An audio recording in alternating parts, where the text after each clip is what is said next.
Right now, we want to take you to Cape Town, where the President is about to appear. He is, in fact, appearing before members of the National Council of Provinces for a question and answer session. Honourable Chairperson of the National Council of Provinces, honourable members and honourable delegates who are also here present, and everyone else who is here.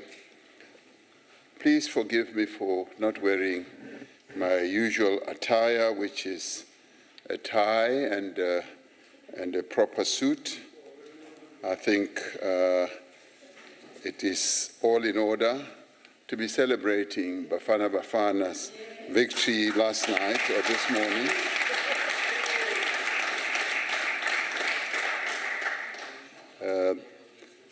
That victory was inspired by all of us. Actually, I've been telling people that we scored the goal, all of us collectively, that ensured our victory. So it is a joyous day. It is a day for celebration. Honourable members, the government has identified illegal immigration as a significant challenge in our country, which has implications for social cohesion, national security, and the provision of services to our people. On the 3rd of June 2026, Cabinet adopted a comprehensive approach for migration management in our country. I outlined the key elements of this approach in an address to the nation on the 7th of June. The comprehensive approach that has been endorsed also by the Presidential Coordinating Council, which brings together all three spheres of government and our traditional leaders, was quite pleased with the approach that we are taking.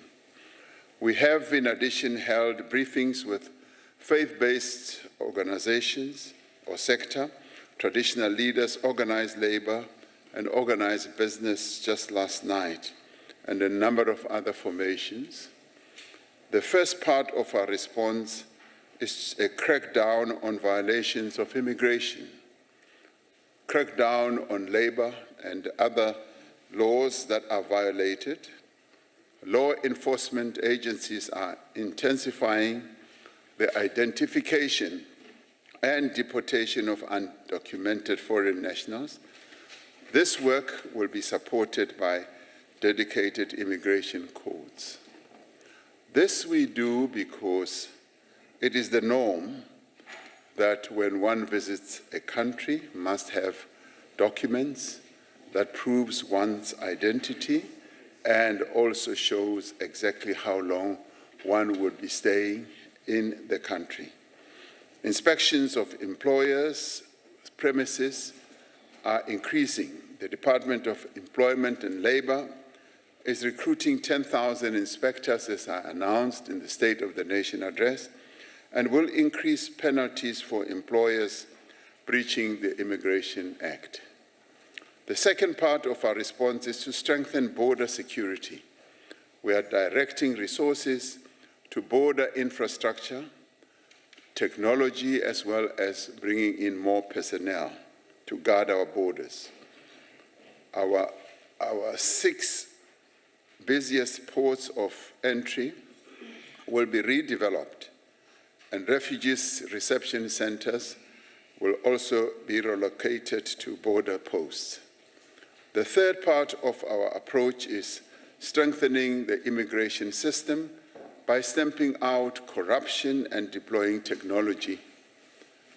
We are establishing an intelligent population register with biometric data underpinned by a digital ID and phasing out the green ID books that enable identity theft, as I announced in the address to the nation. The electronic travel authorization system is being extended to all airports and major land ports as well. The fourth part of our response is to close the gaps in our laws and regulations. Cabinet approved a revised white paper on citizenship immigration and refugee protection to guide a unified legal framework that should guide our work in managing migration. The National Labour Migration Policy and the Employment Services Amendment Bill will introduce quotas for the employment of foreign nationals in particular. Now, to deal with the administrative backlog of asylum appeals, the Refugee Appeal Authority has recruited a number of advocates as additional adjudicators and continues to receive capacity support from the UN High Commission for Refugees to determine and finalize outstanding appeals.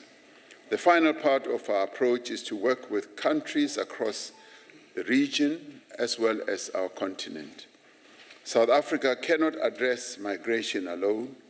Through SADC, the African Union, and bilateral relations that we have with many countries, we will work together to tackle political instability, conflict, and economic hardships that drive people to leave their homes and to come here. We have made it clear that every person within our borders must be here lawfully. We have also said that responsibility for enforcing our laws rests with the state and the state alone, and that no individual may stop any person to demand documentation or proof of identity or nationality. There is no place for racism in our country, no place for sexism, for xenophobia, for Afrophobia, or any other form of intolerance. As government, we have put in place security and other measures to deal with any attempts to destabilize our country, whether by citizens or foreign nationals, and we will not tolerate any attempts to destabilize the country by anyone, whether marching or otherwise.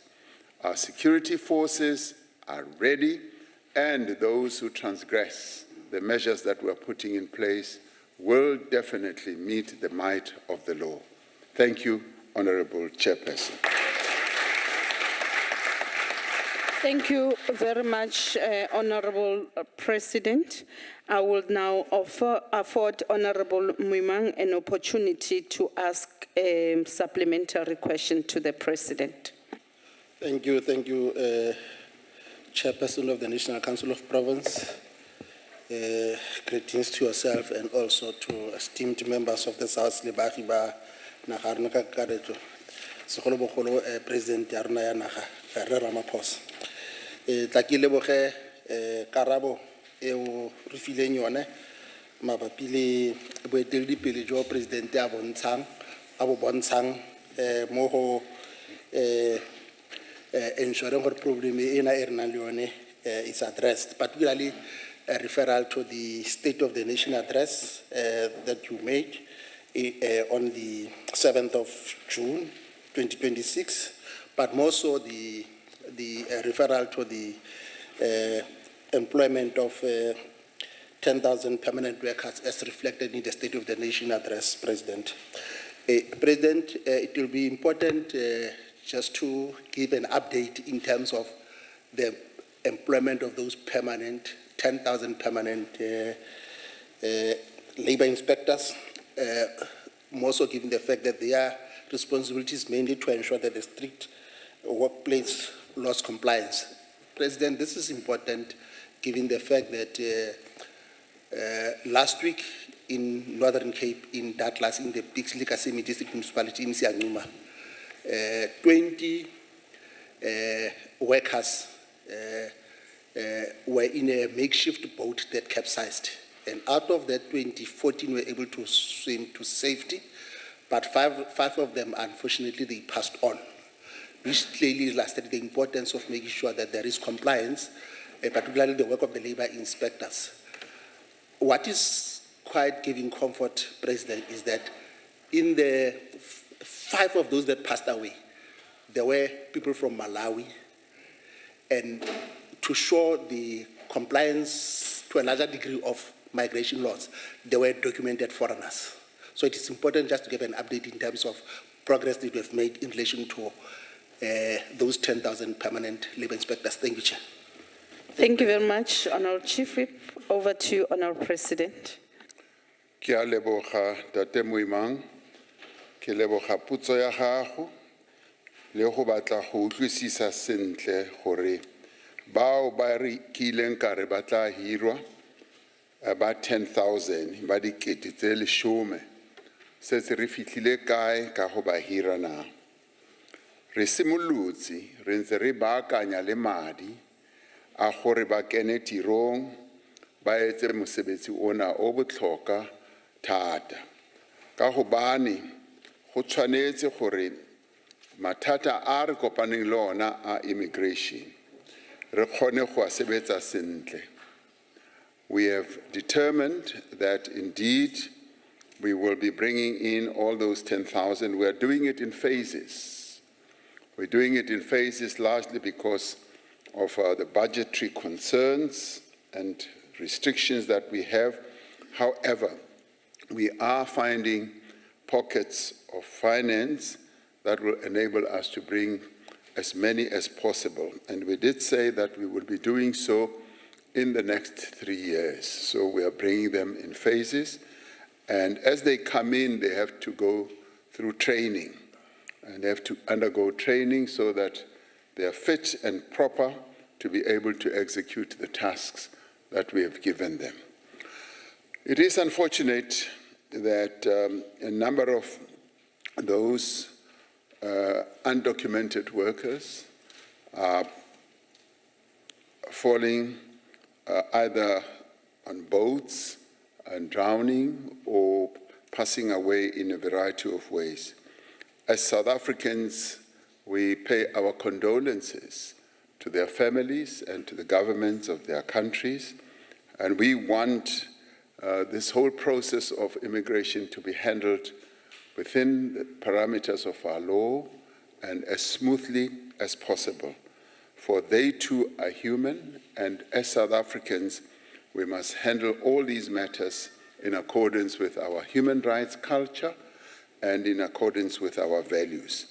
So we will always seek to ensure that the safety of even those who are not documented to be here is primary in everything that we do, and ensure that they are protected and they are safe as we process their departure. A number of them have opted to leave on a voluntary basis, and so therefore we are facilitating that.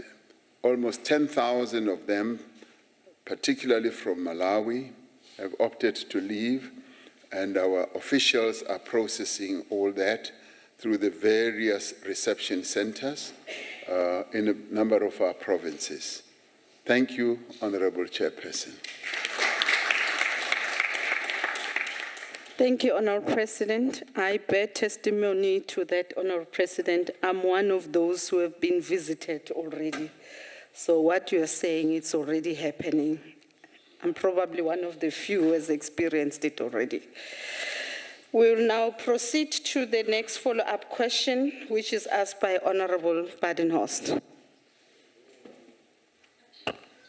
Mr. President, I'm sorry I couldn't afford the scarf, but I could afford socks, so I'm wearing Bafana socks. Beautiful. Beautiful. Scarf is too expensive for me, I'm sorry. They borrowed me this, so... I'm dropping a hint here. Mr. President, while concerns around illegal immigration are legitimate, the Minister of Home Affairs, Dr. Leon Schreiber, has been implementing reforms, including the digital transformation of Home Affairs, the strengthening of visa and asylum administration, and tighter enforcement measures against illegal immigration. And these represent the most credible long-term responses to the challenge of illegal immigration for decades. Given that the government itself has repeatedly warned against vigilantism and unlawful action, what specific contingency plans have been put in place by Justice, Crime Prevention and the Security Cluster to prevent violence, loss of life, attacks on foreign nationals, and a potential breakdown of law and order on 30th of June? And more specifically, Mr. President, who will ultimately be held accountable should government fail to prevent a bloodbath or widespread chaos? Thank you. Honourable President. Thank you, Honourable Chairperson. It is true that the process of reforming our immigration measures is being implemented and being led by Minister Schreiber. What he is implementing has long been in the making. It started off in the 6th administration.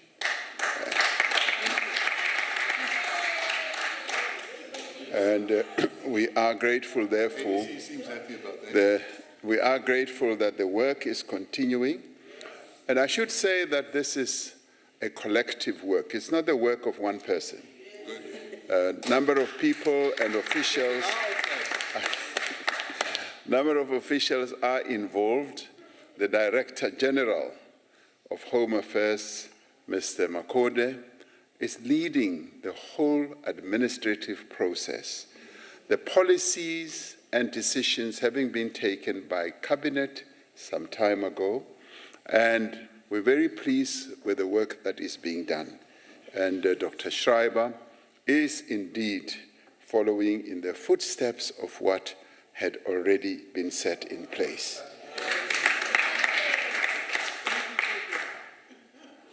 The Commission process of implementing all these measures is such that we are ready to deal with whatever disruption, instability that could take place. I'm a strong believer that South Africans are peaceful people. They are not xenophobic. They are not Afrophobic as well. And they want peace. They just want every day of the week to go on a peaceful basis without any disruption of their lives, disruption of services, and any danger to the life of anyone. So on the 30th, as people are saying, all manner of things will happen. We are taking measures to ensure that the 30th becomes a normal day where people will be able to work, to go about their business. Our security forces are ready. Net Joins is firmly in charge of what could happen, and so therefore it is our responsibility collectively, and it is all of us who are accountable, particularly all of us who are here as leaders. By the way, as we sit here, we're not just bystanders, we're all leaders. We lead people who have elected us to be here. So each one of us has a role to play. Wherever we are, to ensure we call for peace, we call for calm, and where there might be people who want to destabilize the country, we should speak out, we should take whatever action that is necessary on a legal basis, and work with our security forces and work with our government officials. This is a responsibility that we all bear. But having said that, I'm able to say that our security forces will be on the ready to prevent anyone from wanting to destabilize the country. Thank you, Honourable Chairperson. Thank you, Honourable President. The next follow-up question is from Honourable van den Berg. Thank you, Chairman. Honourable President, legal immigrants often display a strong work ethic and greater flexibility than many South African workers. When paid the national minimum wage, they accept far more flexible conditions and responsibilities while still earning significantly more than they could in their countries of origin. This is clear evidence that market forces are exposing a deeper structural problem in South African labour because it has become too expensive due to inflated legislation, rigid bargaining, high absenteeism, and an entitlement culture that often accompanies it. Employers in sections like construction agriculture and services are increasingly turning to foreign labor precisely because the total cost, wages, plus the tensions of strikes, CCMA cases, and low productivity makes many legal workers uncompetitive, or local workers uncompetitive. My question is this: what concrete solutions is government implementing to address this expensive entitlement issue? Specifically, will you support meaningful labour market reforms such as less binding labour contracts, decentralised bargaining, and adjustments to early entry-level wages so that South African citizens can compete fairly? Thank you. Thank you, Honourable van den Berg. Honourable President. Thank you, Honourable Chairperson. I'm tempted to comment on the thesis that the Honourable Member puts forward, a thesis which is archaic, so conservative, completely outdated, and it does not even begin to deal with the realities of the labour market today. If you were just to think about the employers who prefer to employ workers from other countries who are not documented, and if you just peel a little bit, you will see that those workers are actually being exploited. They are being paid slavery wages.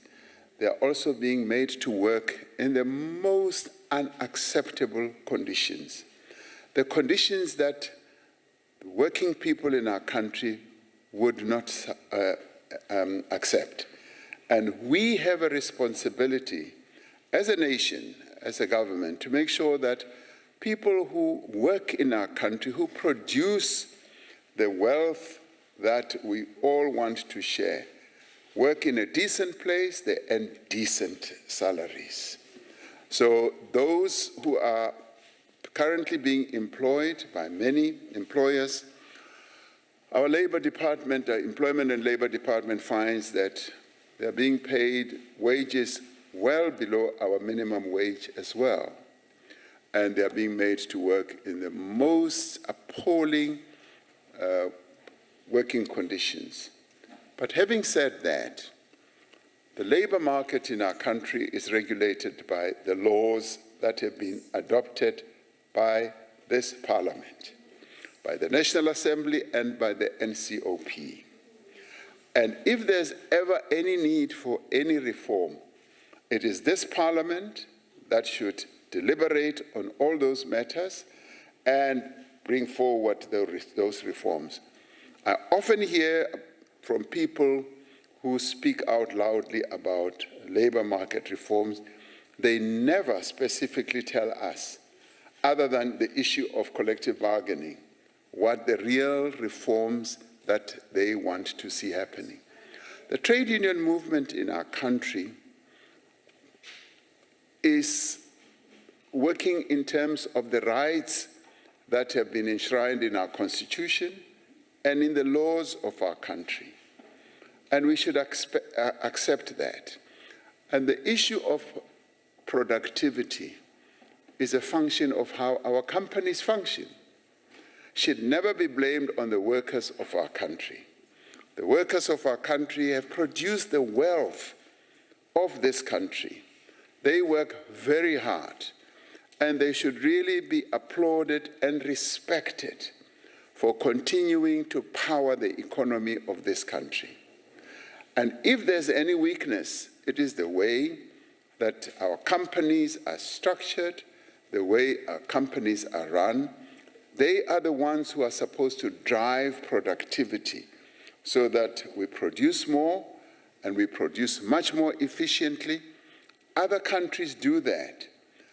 2 days ago, I read a report of how the earnings of South Africans have come down. In fact, they said they are at a 2-year low as a result of the increasing cost of living. So it can never be said that labor in our country is expensive. What should be done is the employment or the employers of our country should be as efficient as employers in other countries are and drive the economy of our country. And we should desist from blaming workers in our country for the lack of increased productivity. And we should also make sure that when we talk about labor reforms or market reforms or labor market reforms, we should be specific. We should not just do broad sweep. Be specific. The issue of collective bargaining is regulated by the laws of our country. And these are hard-won victories that our workers have won. And we should respect that. And we should work around that to see that indeed we increase productivity. Thank you, Honorable Chairperson. Thank you, Honorable President. We are taking the last question, a follow-up question on this question from Honorable Noe. Transvaal is fair.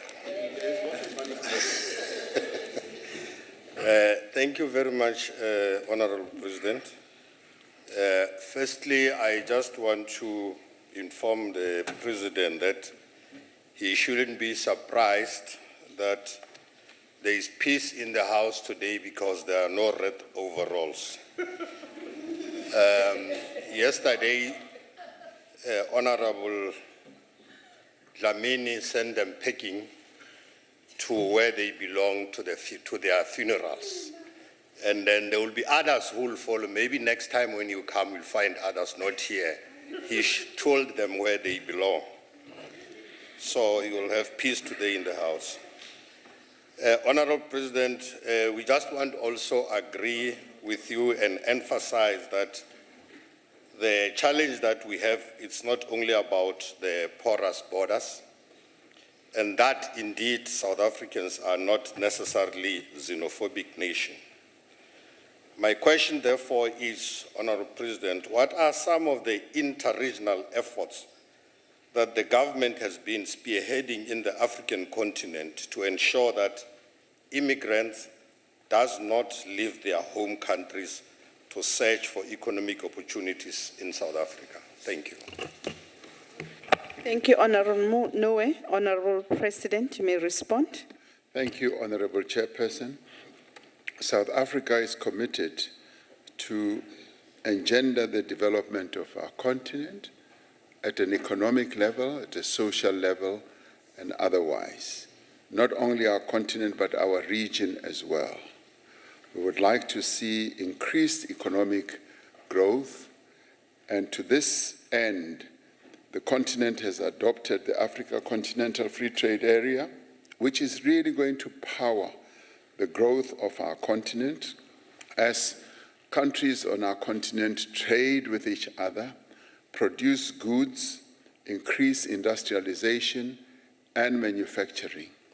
We believe that when that happens, and it will happen, a number of people will prefer to work near their homes.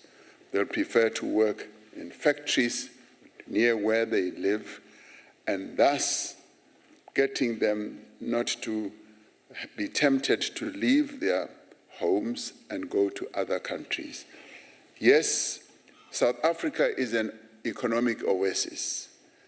The development that we've engendered in our economy become attractive to a number of people who come from countries where there is less than adequate economic growth.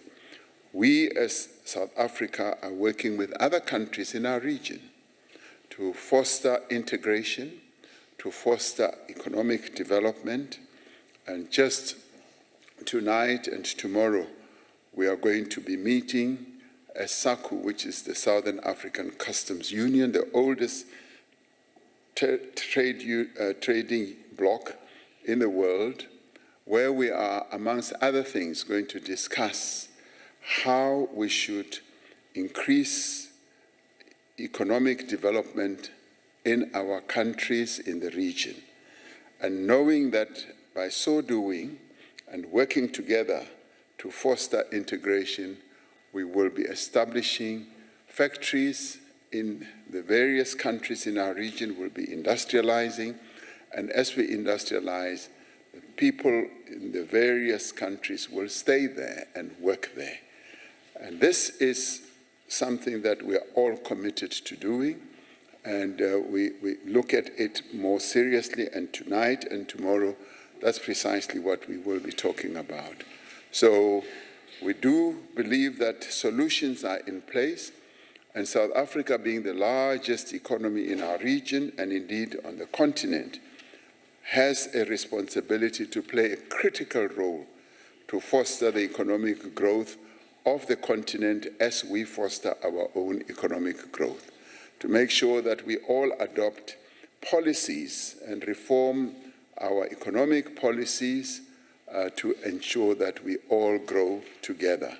So we want to ensure that no country is left behind, so that even the people in our various countries are not left behind, and they also enjoy the prosperity that economic growth will yield. And this is the direction in which we are going. Thank you, Honorable Chairperson.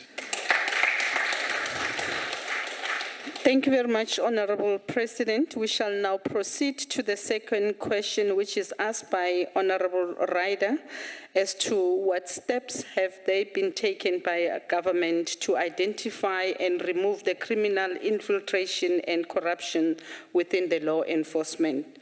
That question, it stems from the Madlanga Commission finding. Over to you, Honorable President.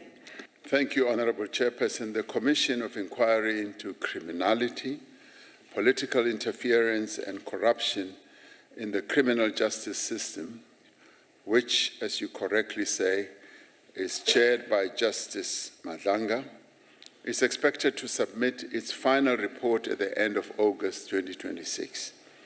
The findings and recommendations of the Commission are expected to shed light on the alleged corruption and infiltration of the South African Police Service and other organs of the state. Most importantly, we expect that the Commission findings and recommendations will bolster our efforts to strengthen our law enforcement capabilities. Now, the work of the Commission is already having a huge impact that is being seen by all and sundry. Following the submission of the Commission's first interim report in December last year, the South African Police Service, working together with the National Prosecuting Authority, set up a special task team to investigate referrals arising from the Commission. Now, all this emanates from the terms of reference that I gave to the Commission of Inquiry.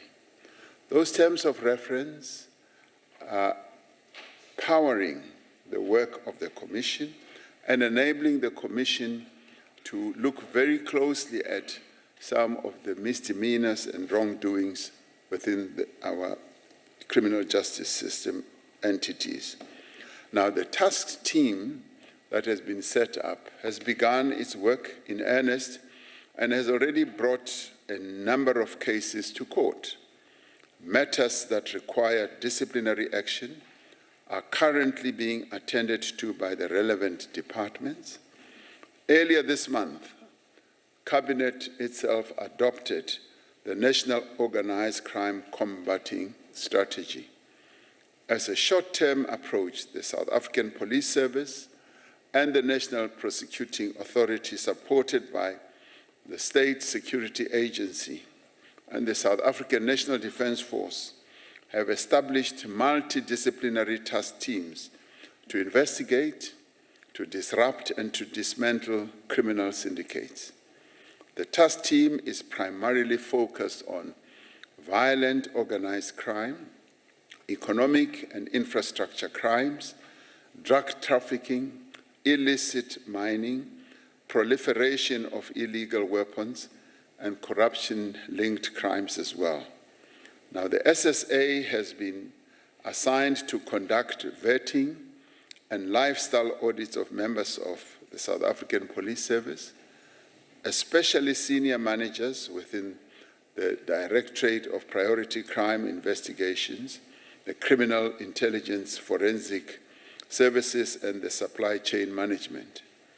It is clear that there is criminal infiltration and corruption within law enforcement, intelligence, and other organs of state. However, through the measures that we are undertaking, particularly the work of the Commission, as well as working within the law and according to the process, due process rather, we are rooting out these elements and restoring the credibility as well as the integrity of our law enforcement and security apparatus. The overwhelming, and this I must say, the overwhelming majority of the men and women who serve in our law enforcement and security agencies do so with courage, with a great deal of sacrifice, and some of them working under danger or dangerous conditions, and through the professionalism and the integrity they are displaying. And these are the men and women who work diligently and work so diligently that they are unable to uncover the criminal activities of the few. So these are the men and women that we applaud. These are the men and women who serve the Republic and its people with great deal of commitment. Our responsibility is to ensure that those who betray the trust that our people should have in our criminal justice system should be identified, they should be removed, they should be held accountable, so that these institutions can continue to serve the people of South Africa with honor. And we need, as I said, to thank those who continue to serve diligently and with a great deal of commitment. Thank you, Honorable Chairperson. Thank you very much, Honorable President. May I ask Honorable Ryder to ask a follow-up question? Thank you very much, Madam Chair, and through you, good afternoon, Mr. President. Good afternoon. Mr. President, South Africans want three simple things from government. Yep. They want to catch criminals, they want the criminals convicted, and they want the institutions cleaned up, the institutions that protected these individuals. Now, the Madlanga Commission has suggested that organized criminal networks have penetrated large parts of the state itself, and you've confirmed that to us today. You've also told us that there are ongoing investigations, but I think South Africans want to see an example set. So can you tell South Africans today what senior officials have been removed and prosecuted as a result of these revelations, or are we still trying to catch criminals while their accomplices remain on the state's payroll? Thank you, Mr. President. Thank you very much. You may respond, Honorable President. Honorable Chairperson, the answer is fairly simple and straightforward. Before I appointed the Madlanga Commission, a number of South Africans were doubtful about the efficacy of appointing commissions of inquiry. They kept on referring to, for instance, previous commissions, and they were quite dismissive of the effects or the usefulness of these commissions. They kept on referring to the Zondo Commission and arguing that nothing has been done to implement the recommendations of the Zondo Commission. I have said on a number of occasions, even in these Houses of Parliament, that we have been continuing to implement the recommendations from the Zondo Commission, up to and including recovering monies that were stolen, and up to and including reforming or passing legislation, which the Zondo Commission said we should pass, up to and including getting people arrested. The investigations are ongoing, and we've also enabled a number of other people to be recruited into the police service to do specialized investigations. largely of an economic nature and otherwise. Now, with the Zondo Commission, with the Madlanga Commission, before I even get to that, we also appointed 2 other commissions, which has really borne great results. There was a commission we appointed for SARS. SARS had been captured. We appointed a commission, and it looked very, very closely at what had been done in SARS. The commission made recommendations, which we implemented, and had also recommended that a number of people should be removed, and we did that. Appointed a commission for the PIC. It came up with recommendations which are being implemented as we move on. Now, with the Madlanga Commission has been, if you like, a godsend to us, because a number of things that are being uncovered and that are being testified horrify a number of South Africans. Some of them were deeply hidden in the police service itself and in other agencies. They are being ferreted out, and they are now being revealed. But at the same time, we crafted terms of reference that ensure that immediate action is taken. So people are being arrested, people are being prosecuted, people are being put in jail, and people are also being disciplined in the places where they work. So a wholesome process of reforming the police service is now underway. When the final report comes out, we will all be in a much better position of what has happened, what needs to happen, and how we should reform an important institution like the police going forward. So I want to say, largely because South Africans always want transparency, we made it all transparent, and we are working at all this, and I would say walking together. And we will make sure that every aspect of our police service is properly looked into and reformed, and where action is warranted, we will take action, as we are taking action. And all that is being done without favor, without prejudice, and without siding with anyone. We're doing it as objectively as possible in terms of the laws of our country. So much as it is difficult to give praise where good work is being done, but this time around, there needs to be a shout out. There needs to be. And I'm glad to see that you yourself are applauding. Thank you very much. Thank you very much, Honourable President. Just before I proceed to the next follow-up question, I would like to acknowledge the presence of Leah Knott, who's the MP in the NA, as well as Danica Wilkin. We also have the former player of Moroka Swallows, as well as Mamelodi Sundowns, Councillor Pringel, and his son, Rose Pringel. Can we give them a round of applause? If they may stand up so that they are acknowledged by the House. Can I request that you stand so that you are accepted, you are acknowledged? Thank you very much. We are now proceeding to the next follow-up question from Honorable Sithole. Thank you very much, Chairperson. Honorable President Illicit.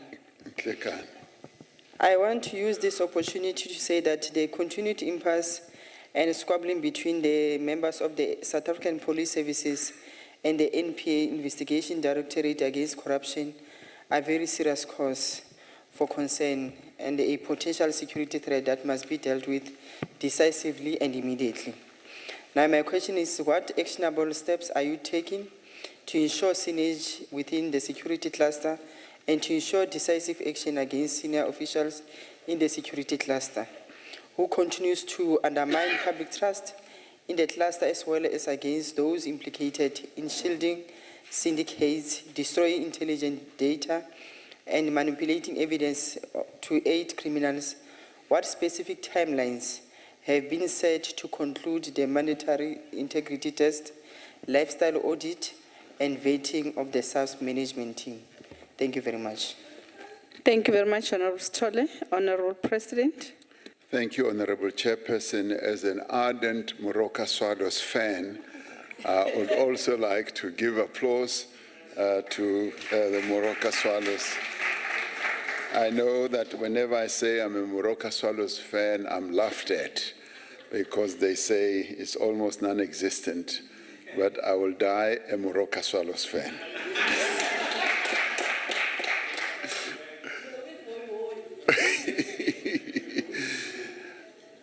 Honorable Chairperson, a number of steps are being taken to stem the instability within our security forces, and particular amongst the key officials, and a number of processes underway to ensure that all the key officials in our security agencies work in a cooperative manner, and they put aside what could be seen as vengeance against each other and focus on the task at hand.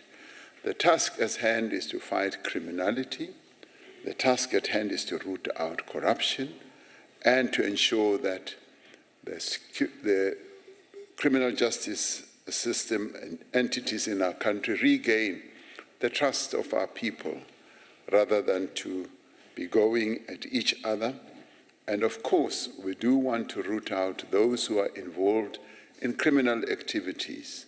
And this is what we are indeed pursuing. The process of, say, lifestyle audits is being processed by, as I said, the SSA, and we have determined that all senior officials in our security entities should go through lifestyle audits. That is a rigorous process that is currently underway.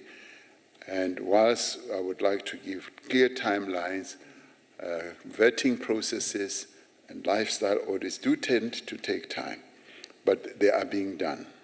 And as they get concluded, those that are found to be involved in various nefarious activities will be dealt with. That is the assurance that we would like to give. Thank you, Honorable Chairperson.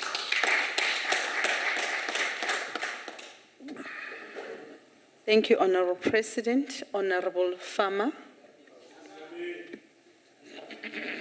Thank you, Honorable Chairperson. And good day, Honorable President. Good day. Maybe Bafana cannot help but do well because they have a very good minister. I would say despite all. Honorable President, whistleblowers and officers who refuse to participate in syndicates become targets for their own corrupt colleagues, facing intimidation, victimization, or even assassination attempts. What is available to those honest ones who are also husbands, wives, mothers, and fathers? Thank you, please. Thank you, Honorable Fana.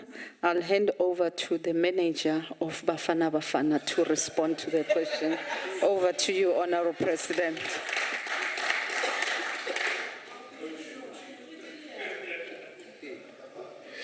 Yes, I'd like you to remember, Honorable Member, I am the one who sent the Bafana team off to go and play for the country.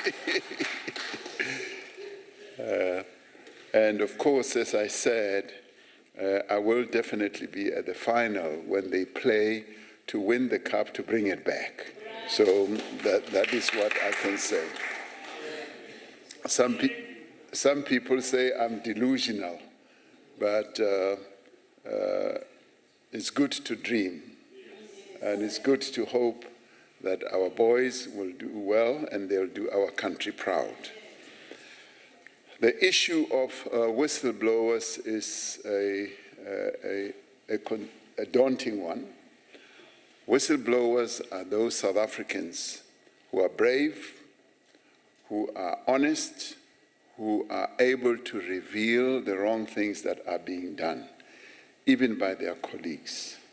And we should really applaud them and thank them for revealing the wrong things or the criminal things that are being done.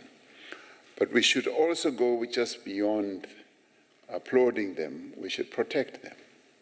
We should come up with various measures which we are working on to protect them, to ensure that they do not risk their lives as they do so. And those measures are in place, and they range from ensuring that they are safe, that their families are also safe and protected. So we will continue to do precisely that. And we also say and call on South Africans who see wrongdoing to come forward and know that the state will stand with them as we investigate acts of wrongdoing that may be happening in a variety of places in the state institutions. Thank you, Honorable Chairperson. Thank you, Honorable President. We are taking the last follow-up question from Honorable Pinar. Thank you, Chairperson. Goeiemiddag, achtbare President. Goedemiddag.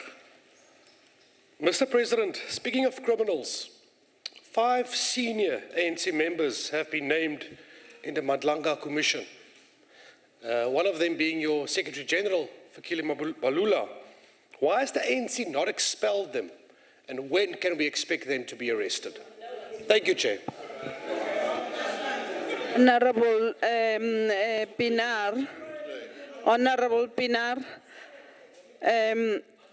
the follow-up questions that you are making here to the President has no bearing to the initial question that has been asked.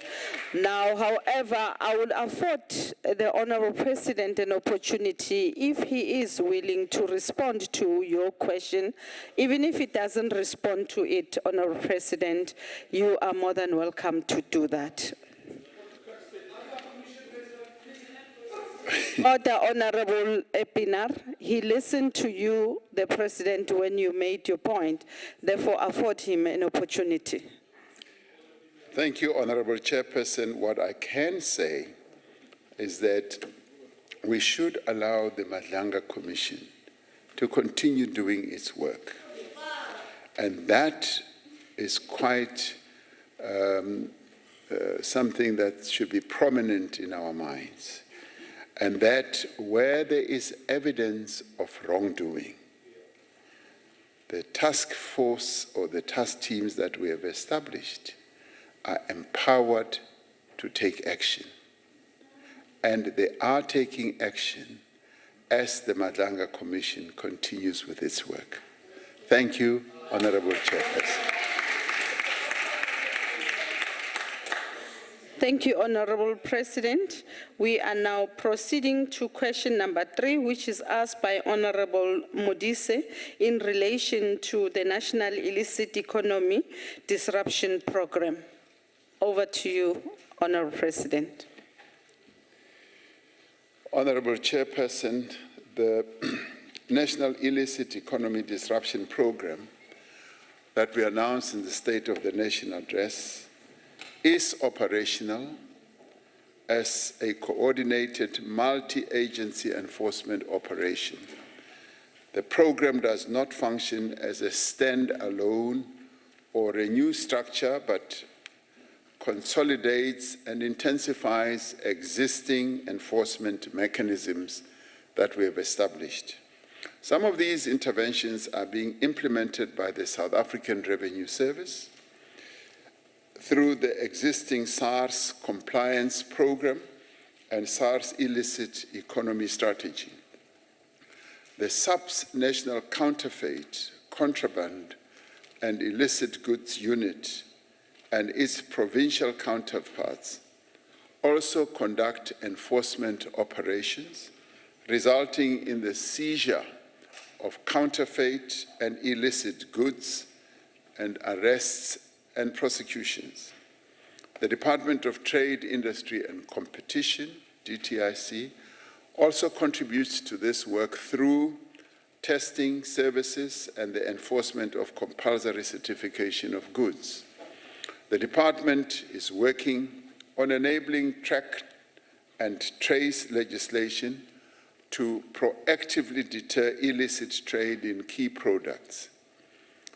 The current approach is focused on those economic sectors that are under imminent threat and pressures from organized crime and illicit trade, including tobacco, alcohol, fuel, and counterfeit goods. But they are not only limited to these, they are much broader. One day when I visited SARS, I was shown a whole collection of goods that are counterfeited and that are peddled in our market, ranging from lipstick to medicines to all manner of other goods. So it's not only on alcohol and tobacco. These people who are involved in illicit trade are able to copy anything that has an economic value. Now, intelligence-driven operations are aimed at counterfeit clothing, footwear, apparel, cosmetics, as I was saying, cell phone accessories, and related goods. And at times, when you look at some of these cell phones and apparel, you will even think that they are the original items that you buy from the original producers. Now, the South African Police Service and SARS, the provincial liquor authorities, and the Department of Agriculture conduct joint compliance and seizure operations targeting illicit and non-compliant liquor. Operations are also undertaken against illicit and counterfeit cigarettes, resulting in criminal cases and the recovery of excise by SARS. Now, the distribution of illicit trading in fuel is led by SARS, the Department of Mineral and Petroleum Resources, and the Border Management Agency. The South African Police Service itself provides operational and tactical support to these operations. The National Illicit Economy Disruption Program builds on existing interdepartmental cooperation, and examples of such cooperation includes illicit financial flows, multi-agency task team, the Organized Crime and Corruption Task Team, and multi-stakeholder working group on illicit trade. All these activities currently underway form part of the National Illicit Economy Disruption Program, so that government can be in a position to proceed in a coordinated and comprehensive manner to deal with all acts that are part of the illicit trading. Thank you, Honorable Chairperson. Thank you, Honorable President. I will allow Honorable Modise to ask a follow-up question to the President. No, thank you so much, Chairperson. And probably, firstly, I must take this opportunity to wish the Director General of Gauteng Government, Mr. Edward Musuwe, a happy birthday. And the Masiari, President. President, thank you so much for the response. It's quite substantive if you take into consideration the question itself. I just want to check, President. Yesterday when the referee blew his final whistle, I was thinking about you. And I'm like, President, Trishe Wafa. Yeah, President, earlier this year, the former commissioner of SARS has indicated that illicit economy has grown so much more than the formal economy of the country in the past 15 to 20 years. Now, I want to check, is there a specific department or office that is responsible to coordinating the activities that deals with the illicit economy? And secondly, how does this then help in resolving the historical bottlenecks when you take into consideration Operation Ukbusa? Thanks, Chair. Thank you very much, Honorable Modise. Honorable President. Honorable Chairperson, thank you. Yes, it was at 3 a.m. this morning when Bafana Bafana was playing, and a number of people in our country, including myself, deprived ourselves of sleep to see Bafana Bafana marching to victory and to give them the support, albeit from far away. And I think they could feel our support, the enormous spirit and support of many South Africans who were awake at that time. Even at that time, I spoke to a number of people, not so much to check whether they were awake, but just to exchange messages with them and say, do you see how they are playing? They were playing extremely well. I'm not saying this to be a football commentator, which I am not, but they played extremely well. The work that we are doing to deal with illicit trade is actually integrated. It's coordinated through this program that I spoke about, the National Illicit Economy Disruption Program. And it is a program in which SARS plays a key role, in which DTIC also play a key role, the Border Management Agency, who are really at the front face of dealing with people who are coming with all illicit goods, counterfeit goods, and the South African police are also on hand to deal with all this. And also Agriculture Department also is involved in working together with all other departments. And this has helped us to break down the silos that have often prevailed in government, where various departments tend to work alone.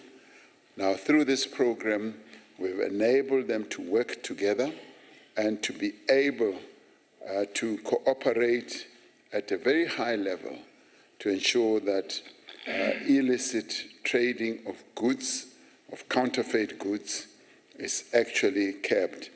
Now, illicit trading, as you correctly said, has been growing by leaps and bounds, not only in our country, but globally. There are gangs and people who are committed to counterfeiting goods, who sell goods that are not made by the original manufacturers, and they deceive people. They hawk these goods not only from cigarettes and, as I said, even from harmful substances that get sold, and they are sort of presented as very good and helpful products, and yet they are actually substandard in many, many ways. So a combination of all these entities working together is able to bring about checks and balances and ensure that real identification of various loopholes is actually found and arrested. So I do believe that through this structure, we are really succeeding in dealing with the illicit economy.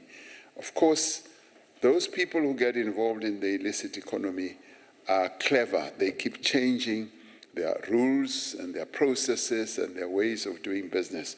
But we are on their tracks, and we will lessen and reduce illicit trade in our country.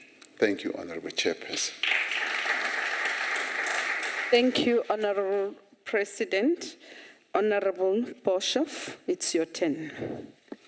Thank you very much, and good afternoon, Chairperson, and good afternoon to you, Mr. President.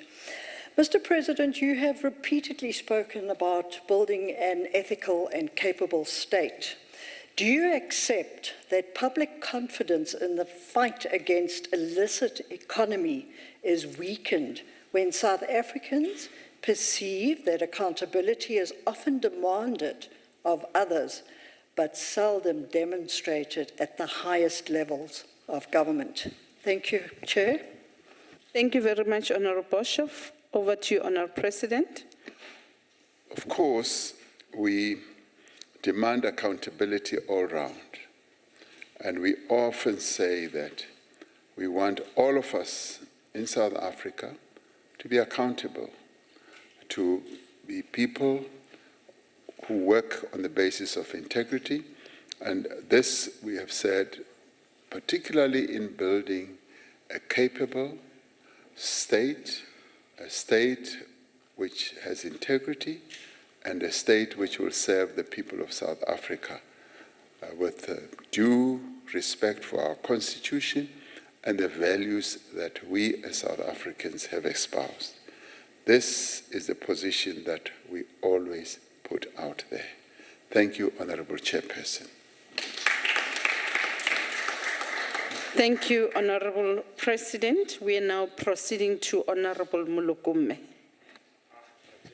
Thank you, Chairperson. Erike Jesu wa ka se ke dumedishe President wa rena le nna ke welcome and ke wishetše Bafana that they've won. President, unlike others who managed to wake up and watch the soccer, but immediately when I heard that we did well, I was the first one to jump out of my bed to celebrate. Thank you, Mr. President, for the depth reply and acknowledge the interagency collaboration to enforce compliance.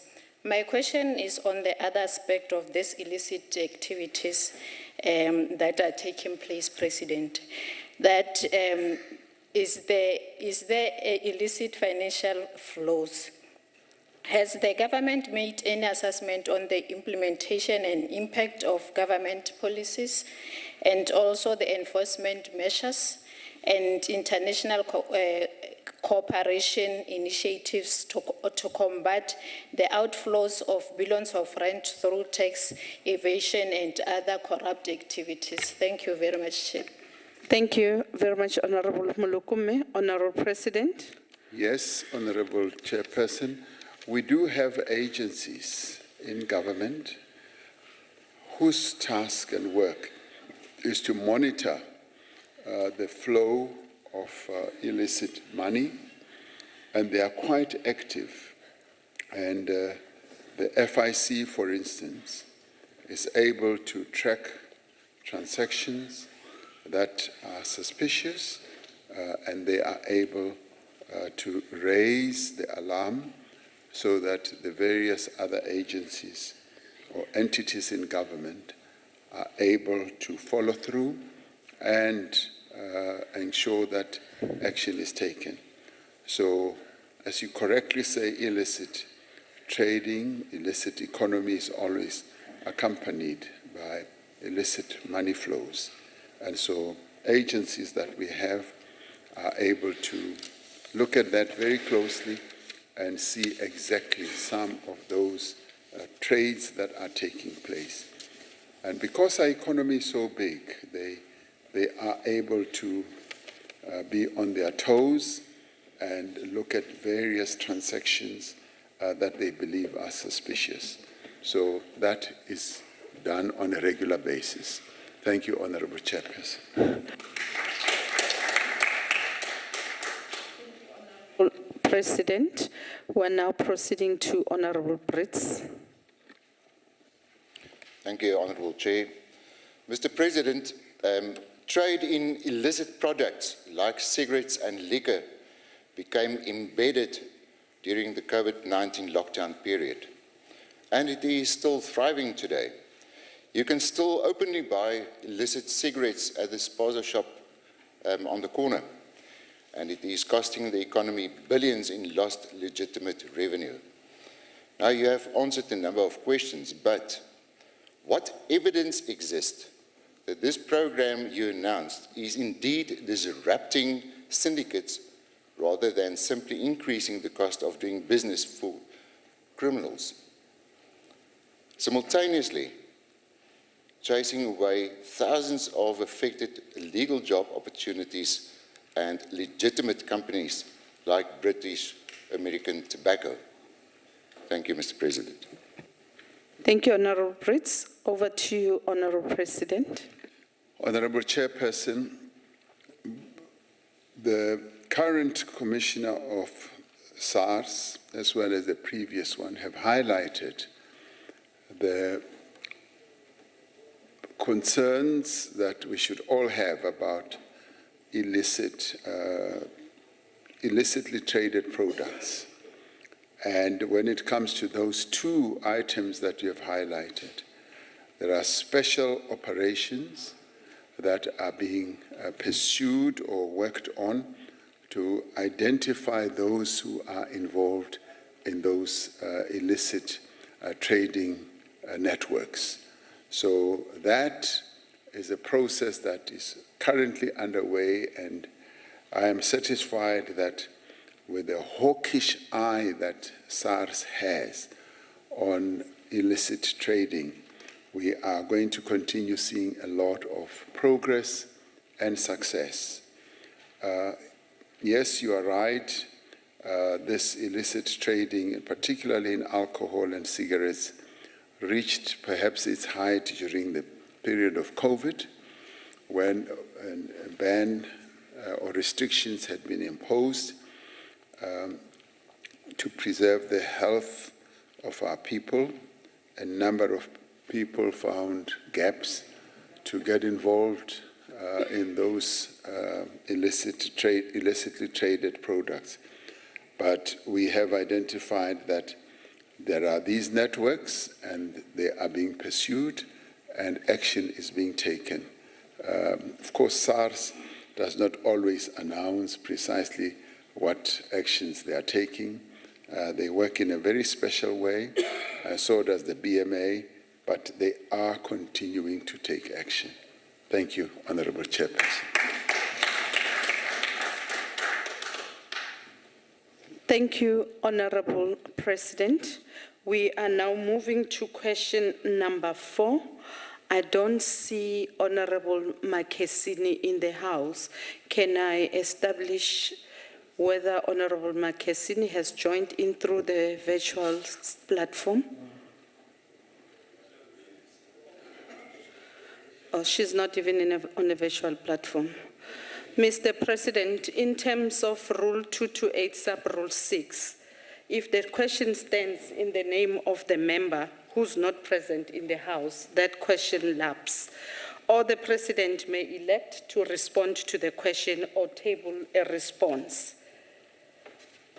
Honourable President, the choice is yours. Thank you, Honourable Chairperson.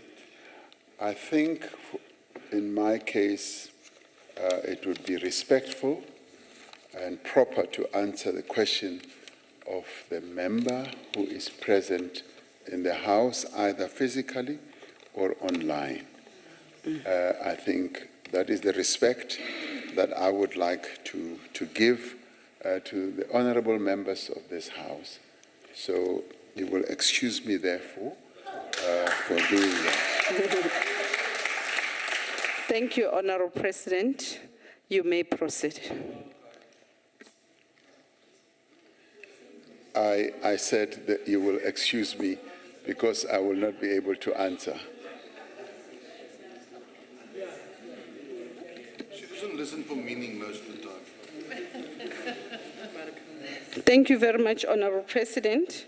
We are now proceeding to question number 5. I misread you, I must say, on the previous one. Okay, the next question is from Honourable van den Berg, which talks about the South Africa's alignment with certain states. Over to you, Honourable President. Thank you, Honourable Chairperson. South Africa's foreign policy is guided by our Constitution, which commits the Republic to the promotion of human rights, peace, multilateralism, and a rules-based international order. In this context, South Africa engages with a wide range of countries across the globe based on sovereign equality, mutual respect, and non-interference in the internal affairs of other states.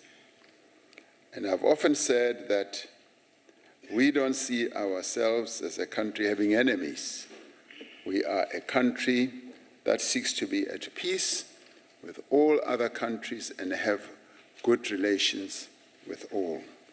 We maintain diplomatic relations with countries across different regions and political systems in pursuit of our national interests and also our commitment to constructive global engagement. This approach is consistent with South Africa's long-standing policy of non-alignment and strategic autonomy. Engagement with countries such as the United States, Iran, the Russian Federation, and the People's Republic of China, and various other countries takes place within this framework. This engagement takes place through bilateral relations that we have with many countries across the world and multilateral platforms, which we are a part of, with a view to advancing dialogue, cooperation, and peaceful resolution of disputes. The Minister of International Relations and Cooperation acts in accordance with the policy positions of our government and within the mandate provided by the President and our Cabinet.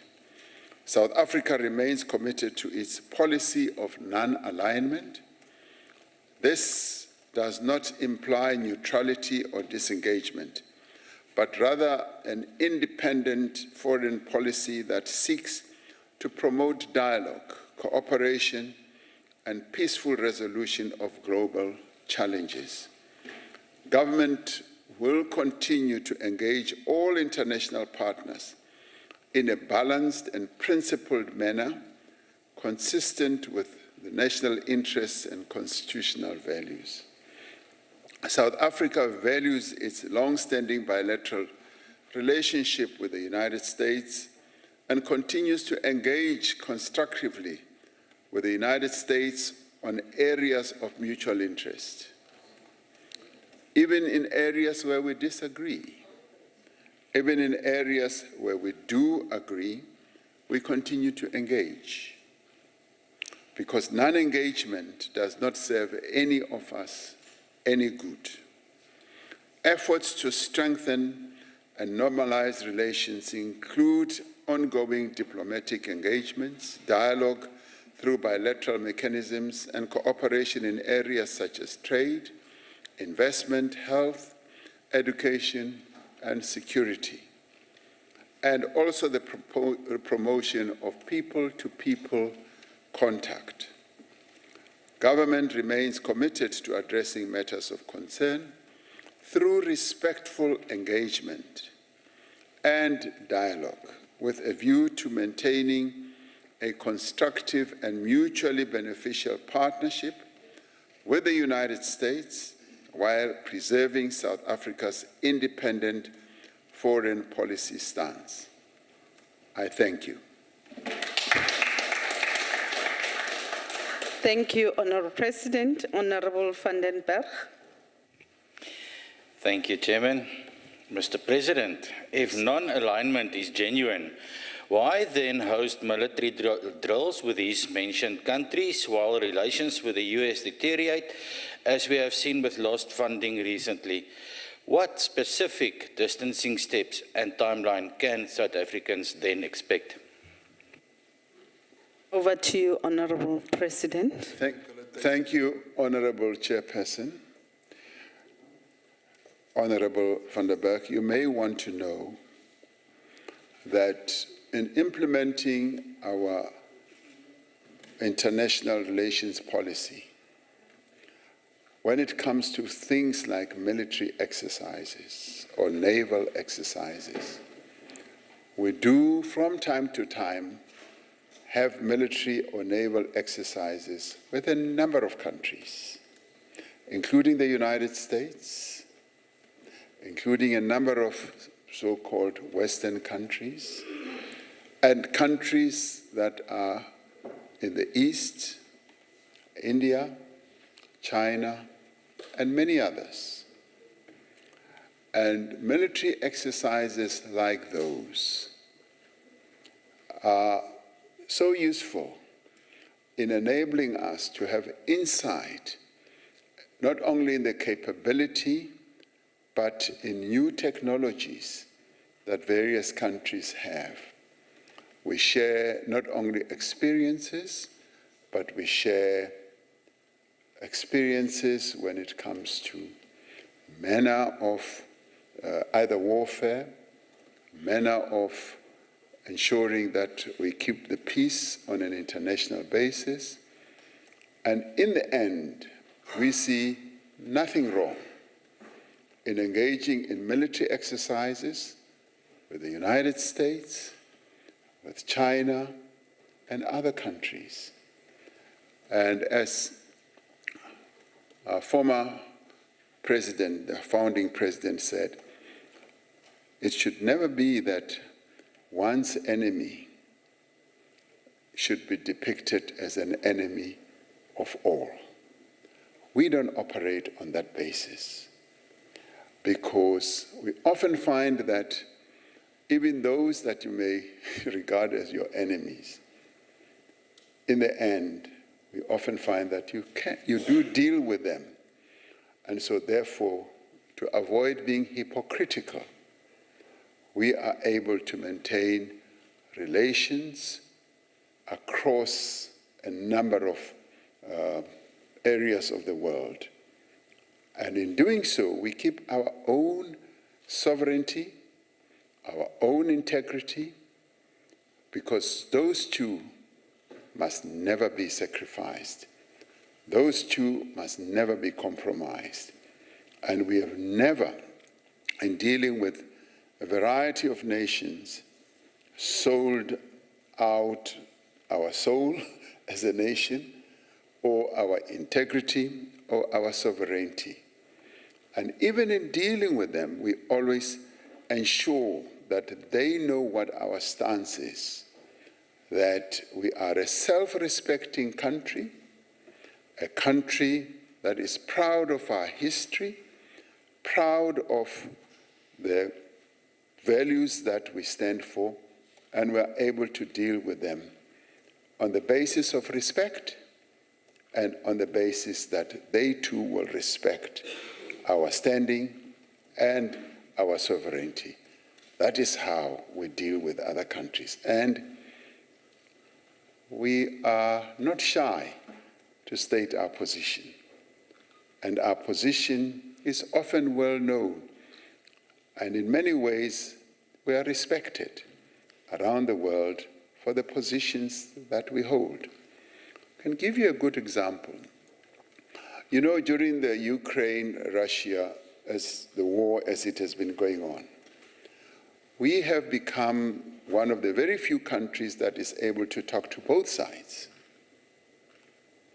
whereas others only prefer to talk to one. And those who don't want to talk to the others often come to us and say, could you please pass on this and that message to the other side?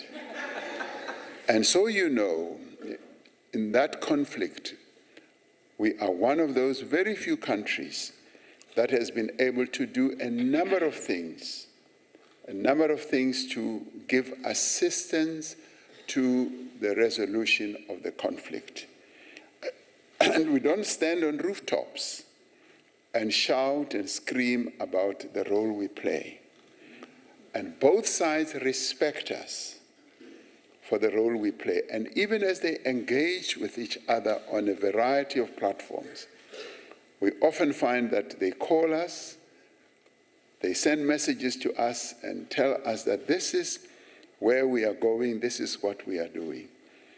And that to us demonstrates the respect that they have for the stance that we always take and the role that we play. We play a positive role in the world with regard to the resolution of disputes. And we are not shy, we're not shy at all to vocalize that. And those who have problems don't know the impact that South Africa has on the global stage. It is a positive role that we play. Thank you, Honorable Chairperson. Thank you, Honorable President. Honorable Lekwase. Thank you, Honorable Chairperson, and good day to you, President. Honorable Chairperson, it is clear and worrisome that there are members of this Parliament who do not understand the South Africa's foreign policy of non-alignment, but this is a topic for another day. Mr. President, kindly give us progress that South Africa is making in using economic diplomacy to protect South African industries without abandoning its non-aligned position, particularly on critical domestic sectors like steel that we have witnessed unilaterally trade disputes and tariff policies imposed by countries such as the United States and the European Union. And how does South Africa ensure its non-alignment position is interpreted as strategic importance rather than bias? Thank you very much, Mr. President. Thank you, Honorable Lekwase. Over to you, Honorable President. Thank you, Honorable Chairperson. We are able to exercise our economic diplomacy, which is grounded on our broad international policy position. And as I was saying earlier, it is a policy position that is based on our non-alignment, which enables us to deal with a variety of players in the world. And many have come to accept that the non-aligned position that we have opted for stands us in good stead, because we are not tied to any bloc in the world. We are tied to multilateralism, which we respect deeply. We play a role in various multilateral organizations on a voluntary basis. We are not compelled to be in the UN, which is the family of all nations, I must say. We are not compelled to be in the Commonwealth, in BRICS, or in the non-aligned movement. It is by choice, and it is through exercising our own policy position. And armed with that, we're then able to exercise it through economic diplomacy. And where there are, for instance, disputes of an economic nature, we're able, armed with our non-aligned policy, to be able to engage with all countries without saying we will not talk to this one or we will not talk to this one. It enables us to engage with all to advance the interests of South Africa. And we should understand that the real foundation of our international policy is to advance the interests of South Africa. And to do so, we will engage on a basis of sovereignty, of respect for others with a variety of countries. So, for instance, when it comes to trade negotiations, where, for instance, others may want to impose tariffs, we engage with them. We go to various forums, be it on a bilateral basis or multilateral basis, and we engage with them with a view of finding solutions, be it them having acted on a unilateral basis or on the basis of either regional blocs that they may want to advance. So we are quite robust and active when it comes to economic diplomacy. More so now in the wake of the tariffs that were imposed on many countries around the world by the United States. We have decided to turbocharge our economic diplomacy and reach out to many countries around the world with a view of establishing sustainable trade relations with them, and with a view of establishing dependable relations with them, where we know that we can relate with them on the basis of respect and on the basis of trust. So that is the basis on which we exercise our economic diplomacy and deal with issues such as steel, deal with issues such as critical minerals and many others. And we are well armed with the principles and the values that underpin our general international policy. Thank you, Honorable Chairperson. The next follow-up, Honorable President, is from Honorable Adriansi. Thank you, Honorable Chairperson. Honorable President, our international standing should open up trade options and not close them. True non-alignment means being guided by principles, not friendships. Yeah. If South Africa is genuinely non-aligned, as alluded to and confirmed just now, why does government appear reluctant to criticize authoritarian states with the same vigor that applies elsewhere? And what message does that send about our commitment to human rights, democracy, and the rule of law? Over to you, Honorable President. Thank you, Honorable Chairperson. Let me thank you because you are reiterating precisely the principles on which our foreign policy is based. Respect for human rights, democracy, and the values that are so strongly enshrined in our Constitution. Now, we, in executing our foreign policy, we ensure that human rights and principles of democracy become our guiding light. And in exercising our foreign policy, we are able to utilize a number of policy instruments.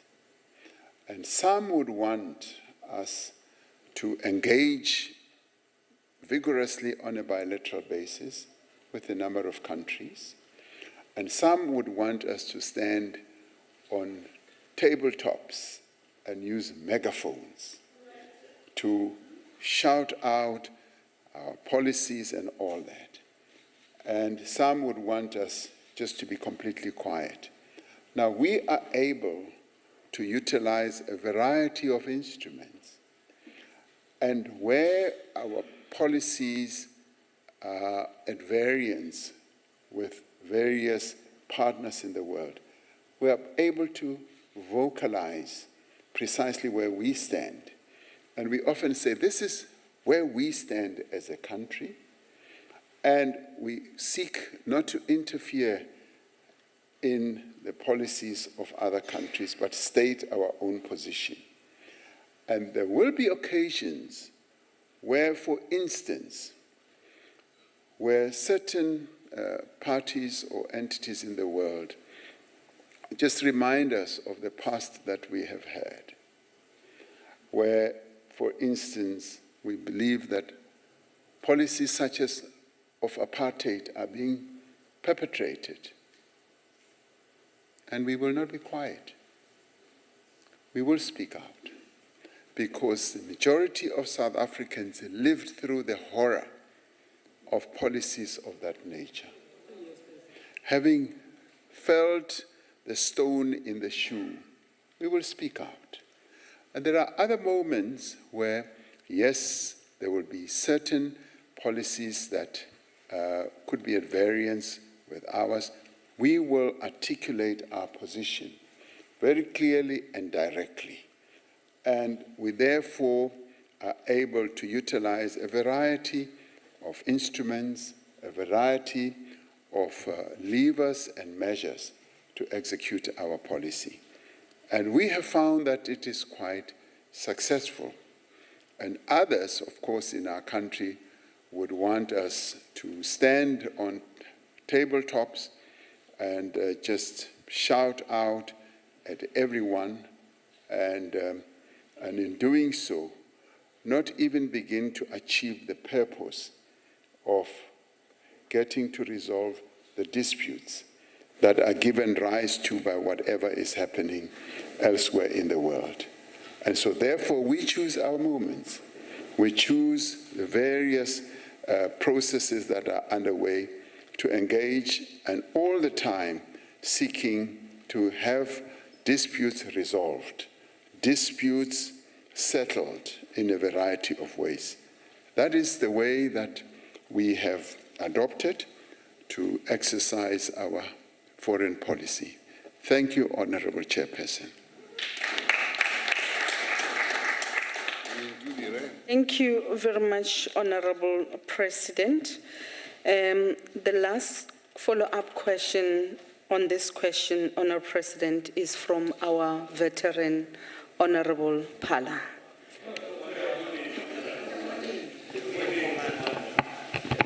Thank you, Chair, and good afternoon once again, President. We are indeed, President, over the moon about the success of our national football club, and we really appreciate your leadership in this regard.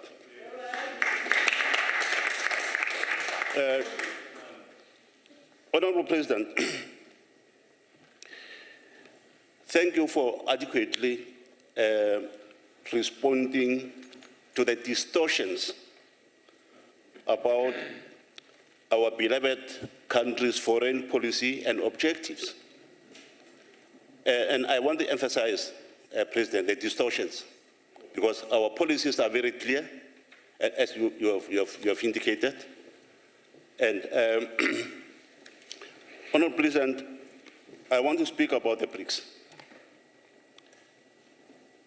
A very important interstate body comprising economies of developing nations, the body which possesses a superior economic scale and demographic weight currently.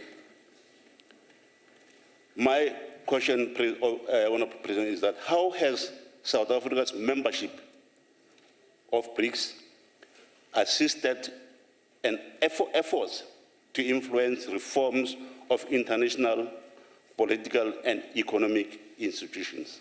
That's my question, Honorable President. Thank you very much. Thank you, Honorable Phala. Before the President responds, I'm sure, President, you will note the timing there. It's haywire. So the server is down. Please don't mind the timer. We will indicate when your time has lapsed. You may proceed, Honorable President. Thank you, Honorable Chairperson. Honorable Member refers to our participation in BRICS. We are a proud member, as South Africa, of the BRICS formation, which has grown by leaps and bounds and now represents up to 48 to 50% of the world population, of the global GDP of about 40 to 50 or 43%, and nominal GDP of about 30%. Now, it has enormous reserves. And when you come, for instance, to reserves such as oil, it's almost 50% of oil reserves or assets that of liquid petroleum that reside in BRICS countries, as well as gas and all that. So For us as a country, the benefits that we derive from BRICS are quite enormous.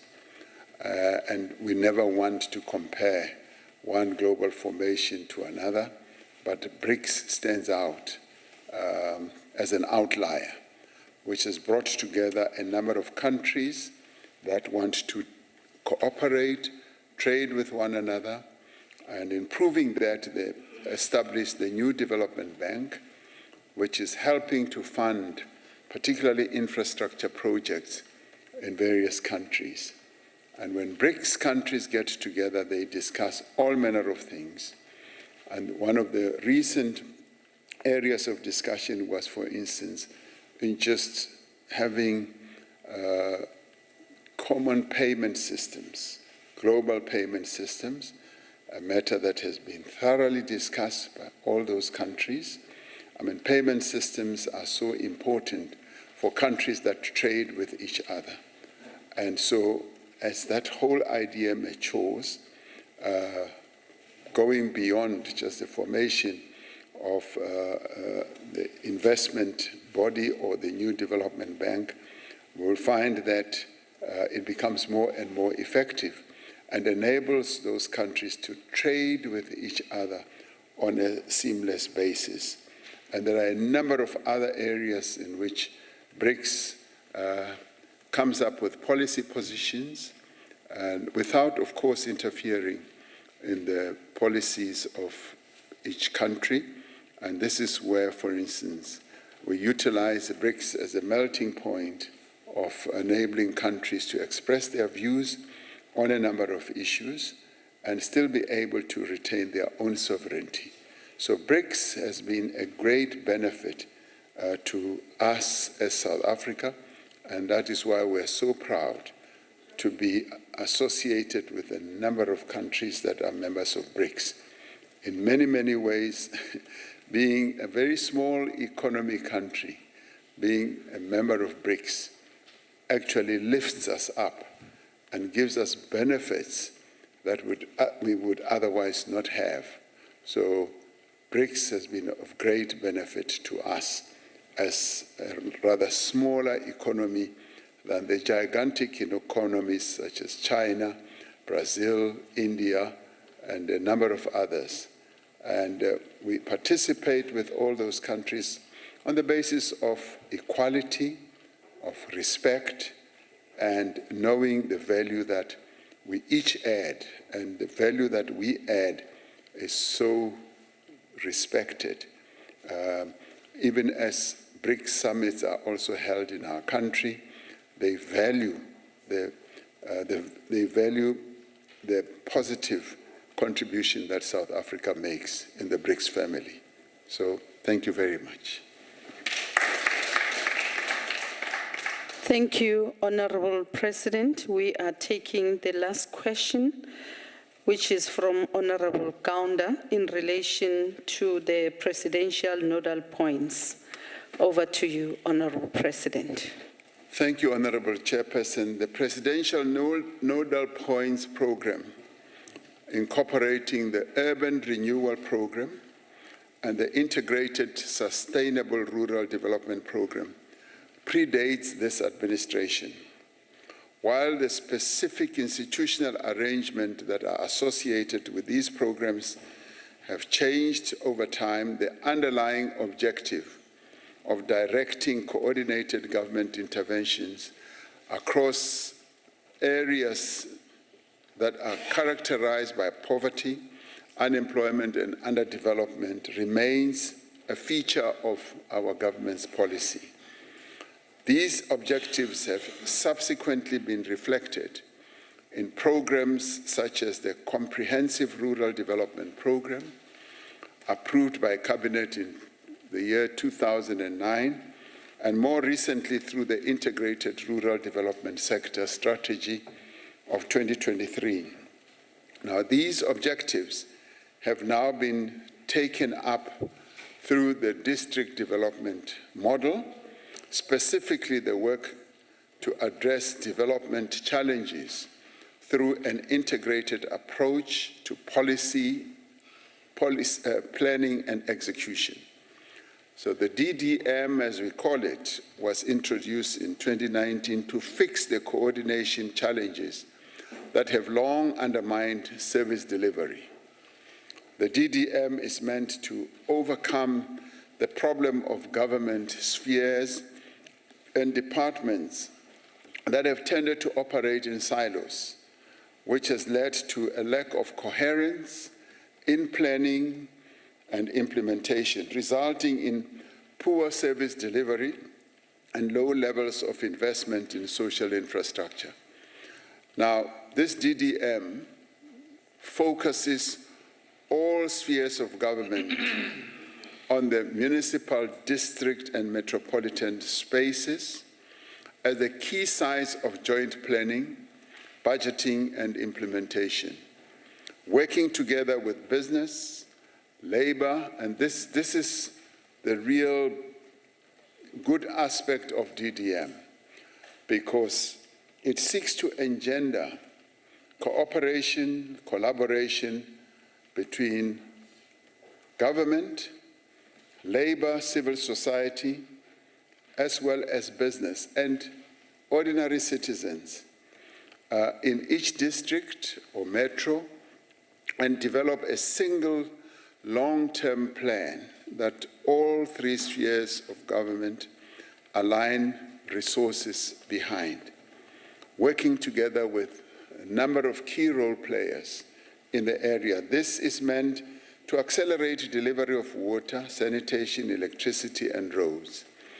What had been service delivery challenges can be turned into development opportunities through localized procurement and job creation that promotes and supports local businesses.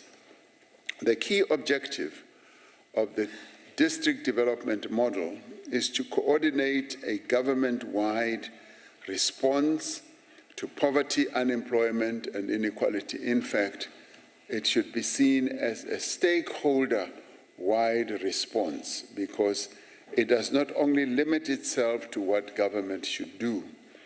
It brings government closer to citizens, but also enables businesses to also be part of this process, labor to be part of this, and community-based organizations by strengthening the coordination role and capacities at the district and metro level. This improves responsiveness and accountability. The DDM process expedites delivery by breaking the silos down and assigning plans and budgets and converting service delivery blockages into local and employment opportunities in our districts. And we have seen this working out so well, albeit in its nascent stages. In eThekwini, which is one of our big metros, which is a district in the end, where we have seen business, unions, local government, provincial government and national government, and community-based organizations working together. And we've seen how, for instance, the city of Durban has been transformed, and the local areas that make up the metro are now also beginning to benefit from all that. We still have a long way to go, but we've embarked on a process that is definitely going to turn eThekwini into the true jewel, for instance, of tourism in our country once again, and also ensure that service delivery becomes a process that benefits all. Thank you, Honorable Chairperson. Thank you very much, Honorable President, for the response. The first follow-up question is going to be asked by Honorable Kaunda. Thank you, Your Excellency, Chairperson, and thank you, Your Excellency, for your comprehensive response. Let me also take this opportunity to wish you well in your evening meeting to reposition Africa to take its rightful position in the global economy. We wish you everything of the best. Honorable President, looking at how this targeted approach, which was implemented through the presidential nodal point, has impacted positively, especially in the areas like Umsinga, KwaZulu-Natal, which is a poverty-stricken area, KwaMaphumulo, Inanda, Ntuzuma, and Ngwamashu. So if you look at the evaluation of how these have impacted, there are positive indicators that if this can be taken forward, it will also continue to make and add more value in turning the tide around. So my follow-up question is the President considering to revive such an intervention, which is a very targeted intervention to turn around the fortunes of these communities, especially if you look at the areas like Inanda is leading with conduct crimes in the Republic of South Africa.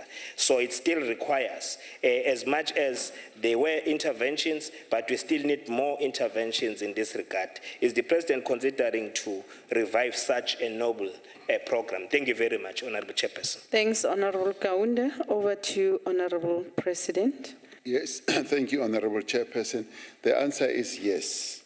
We do need, as we proceed with the implementation of a district development model, which really calls for us to focus on specific areas in our country and develop one plan, one budgeting framework, as well as doing it under the rubric of one government, a government that is layered as national government, provincial government, and local government, and embark on projects that are going to be of benefit to our people, and yes, begin to deal with even areas such as criminality, which, as you correctly say, is so rife in some areas in KZN, and not only in KZN, but in a number of places around the country.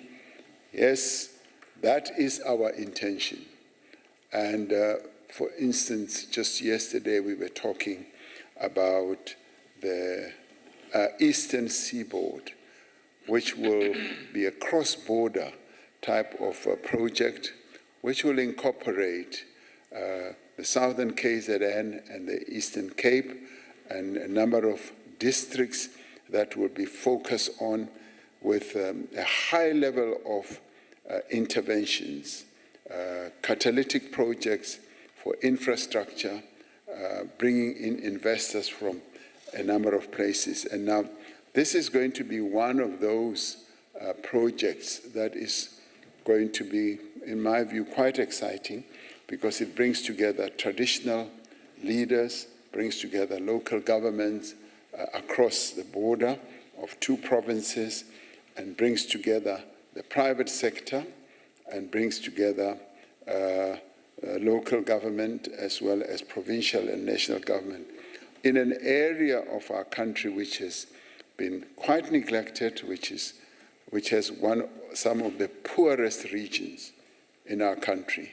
And as we execute the various projects, the district development model will be at the core of it, and we'll be able to embark on those type of projects that will lift the lives of our people, just as Honorable Kaunda was saying, with areas that he alluded to, Umsinga and a few others. So that is the intention as we embark on implementing the district development model. Thank you, Honorable Chairperson. Thank you, Honorable President. I now invite Honorable Pienaar to ask a follow-up question. Dankie, voorsitter. Mr. President, let's hope I can get an answer out of you this time. Mr. President, the ANC ministers and speechwriters have been peddling the DDM model ambitiously for the last few years. Why do you keep pushing for centralized control, even though the South African Communist Party has abandoned you? Thank you, Chairperson.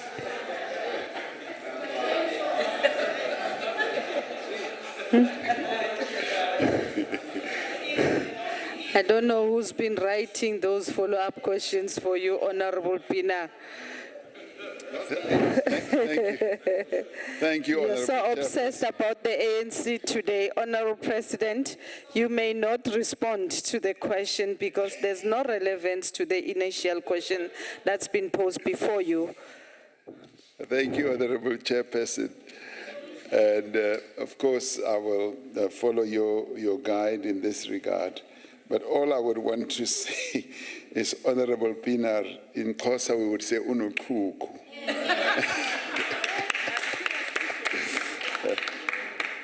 Ka Sotho re re, o rata ditshele. Wa seba o tlisa ditshele tsa go ntle o di tlisa mo. In Venda we say ufuna zwitshele. Honorable Chairperson, all I would say is, if one actually did a thorough study of the district development model, which I invite Honorable Pienaar to look at, it's actually one of the most decentralized models, because what it seeks to do is to actually devolve the process of planning to that district level. And I've come to really believe that development takes place not in a sort of silo or in a singular manner. It should take place at the district level. I've seen how it works, for instance, in education. I've seen how it works, and I'll cite this example again in eThekwini, where at the district level we are able to devolve discussions, various processes of implementation to that level, and give powers to that level, where we say you have the ability, the power to implement your plan, and you craft your budget, and you ensure that various processes, which should be owned by yourselves at that local level, without, for instance, national or province breathing down on you. And where you need support and assistance, you can then tap onto that at the provincial and national level. That is how the district development model works. It empowers our local government at the district level. It gives enough capability at that level. Even the skills that we seek to execute are skills that are to be found at that level. We bring them in and they work together. And through that we break down silos. Now, if you want to say that breaking down silos is to centralize, it is actually to bring about efficiency and effectiveness and get those who used to work in a fragmented manner to work together to make things happen. And that is how magic happens. If you looked at how Bafana Bafana won last night, they won because they were so well integrated, and I'm not a football commentator. Their game was so well integrated. And they acted, yes, as individual players, but acting together and for one goal. And of course, they scored one goal, which was the winning goal. But that is what district development model is also all about. And I think they studied it. And they perfected it last night. Thank you very much. The next follow-up question is from the Deputy Chairperson of the Council, Honorable Kavenda. Thank you very much, Honorable Chairperson. Honorable President, I'd like to take this opportunity in your presence to commend the South African Police Services in KwaZulu-Natal, led by the Acting Provincial Commissioner, Major General Gopal, for finally arresting the fourth suspect of a gang who brutally murdered 7 members of the Munsami family in Kwaduguza. And I remember, Honorable President, I remember, Honorable President, that at that time you had a very sympathetic response to that brutal crime. And I pray that those criminals will face the full might of the law. Thank you for your support on that issue, Honorable President. And now coming to my question, one of the critical interventions in the district development model is the development of one plans, which are critical for strengthening three-sphere planning, coordination, and interventions to address issues of poverty, unemployment, and inequality. My question, Honorable President, is what support systems has government put in place to ensure the completion of one plans across all districts and metros in order to accelerate the implementation of the medium-term development plan priorities to drive development in these areas, including the accelerated development of rural areas? Thank you, Honorable Chairperson. Thanks, Honorable Deputy Chairperson. Over to you, Honorable President. Thank you very much, Honorable Chairperson, and thank you to the Deputy Chairperson for those kind words. The whole process of getting our districts through the DDM model or process is work in progress. And we see that even now as our municipalities and our districts are developing their own budgets. In a number of areas, that is beginning to take effect. And in some areas, the district development model is actually being implemented. And people are actually crying out for the implementation of this model because they have seen how it works elsewhere. I spoke about, for instance, the Eastern Seaboard in our country, which is in the southern east part of the country. That is where the district development model across borders of our provinces is going to be seen to be in full effect. And the involvement of national and two provinces is going to be seen playing out to a point where, yes, as they embark on catalytic major projects, those will be part of the plans that will be developed in the metros that make up the Eastern Seaboard. We have seen how impactful it is in metro like eThekwini, I repeat once again, because that is the one metro that is the poster metro of the effectiveness of the district development model. And it is going to continue spreading, particularly when the need for a single plan is seen by all and sundry, particularly now as the plans are being crafted and budgets are being adopted. So it is work in progress, and I see it gaining traction.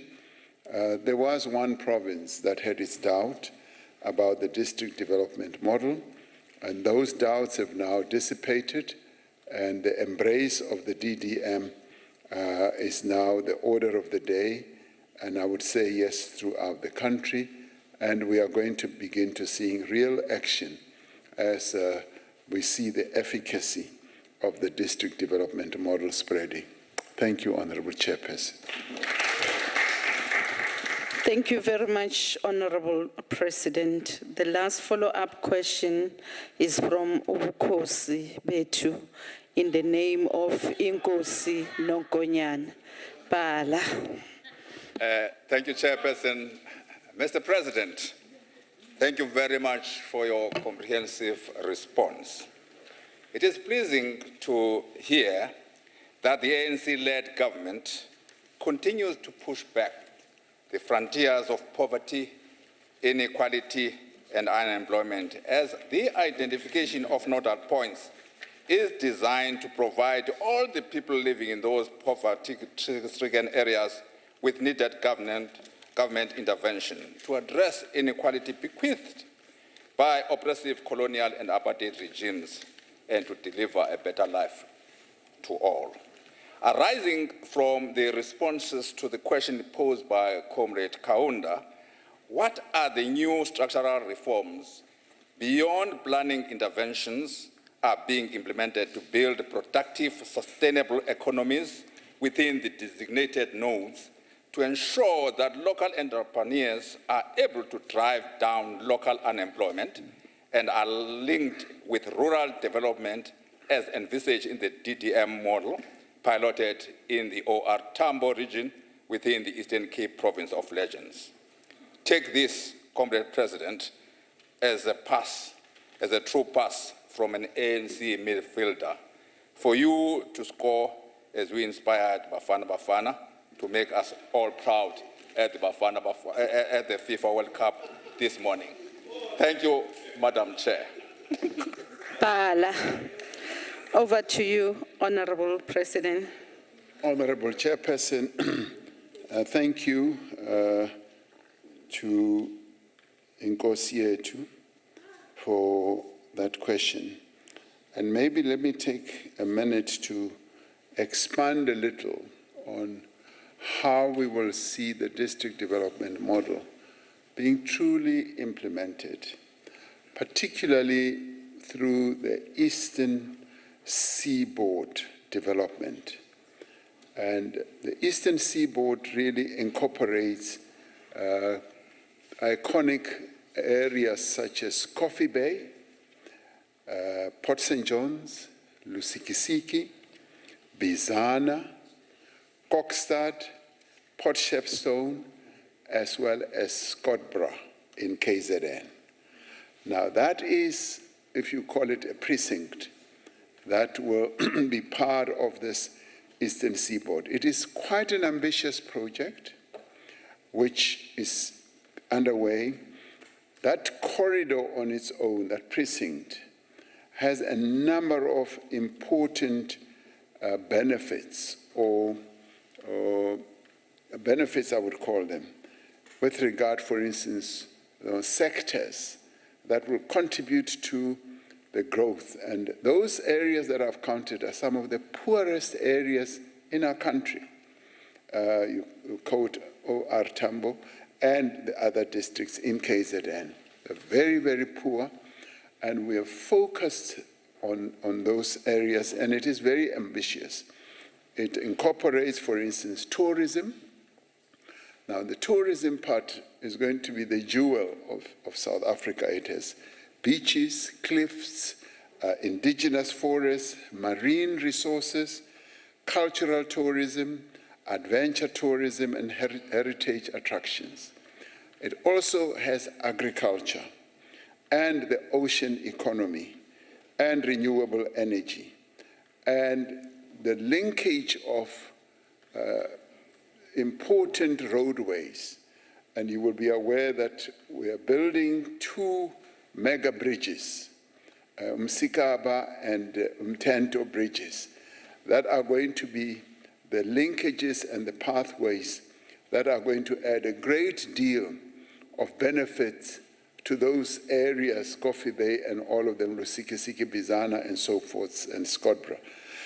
Now, all that is going to lead to a great deal of development, and this is how the district development then fits in, because it is going to bring each of the municipalities, and it's going to bring in national governments, provincial governments, and we were just talking about it even yesterday, and catalytic projects that will be considered in that area is the development of, say, Port St. John's, which is a jewel in our country, which has long been neglected, and we're going to raise Port St. John's as a key area, just like we have another important port area which has a wonderful hotel in southern KZN.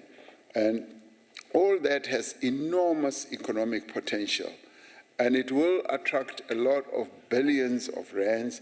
And already the private sector, having seen this jewel of an area in our country, and the plan that not only us as government have, but also a number of private sector players have. They see it as a strategic area, and I have said that, calling it the Eastern Seaboard is actually quite a nice, sexy name. And just as sexy as waterfront was, waterfront has attracted a lot of investments. And I see Eastern Seaboard, with all its natural beauty, also being able to do that. What will that lead to? It will lead to a lot of employment. It will lead to a lot of development. And already plans are underway for housing development, which will span all those areas, thousands of houses.